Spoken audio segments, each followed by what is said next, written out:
നമുക്കൊരു അടിപൊളി നെല്ലിക്ക അച്ചാർ ഉണ്ടാക്കിയല്ലോ. നെല്ലിക്ക ആദ്യം ആവിയിൽ നന്നായിട്ട് വേവിച്ചെടുക്കണം. അതിന് ശേഷമാണ് ഇത് ഉണ്ടാക്കുന്നത്. നന്നായിട്ട് വെന്തിട്ടുണ്ട് നെല്ലിക്ക. ഇനി ഒരു പാത്രത്തിലേക്ക് മാറ്റാം. ചൂടാറിയതിന് ശേഷം ഇത് കുരുവൊക്കെ കളഞ്ഞിട്ട് ഇതുപോലെ അല്ലികളായിട്ട് മാറ്റിയെടുക്കാം.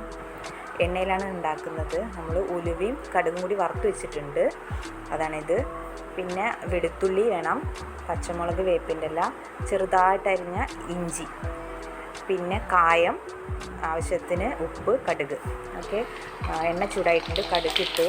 ഇനി അതിലേക്ക് വെളുത്തുള്ളി, പിന്നെ ഇഞ്ചി, അതിന് ശേഷം കറിവേപ്പിലയും പച്ചമുളകും ഇത് നന്നായിട്ട് മൂത്തതിന് ശേഷം അതിലേക്ക് മുളക് പൊടി ഇട്ടാൽ 4 സ്പൂണ് മുളക് പൊടിയാണ് ഇട്ടത്. അതിലേക്ക് കായപ്പൊടി, അതിന് ശേഷം നമ്മൾ നെല്ലിക്ക പൊടിച്ച് വെച്ചിരിക്കുന്ന പൊടി അതിലേക്ക് ഇടണം. ആവശ്യത്തിന് ഉപ്പ് ഇട്ടിട്ട് നന്നായിട്ട് ഇളക്കുക. വേണമെങ്കിൽ കുറച്ച് വിനാഗിരി വേണമെങ്കിൽ ഒഴിക്കാം. നമ്മൾ അടിപൊളി അച്ചാർ റെഡി.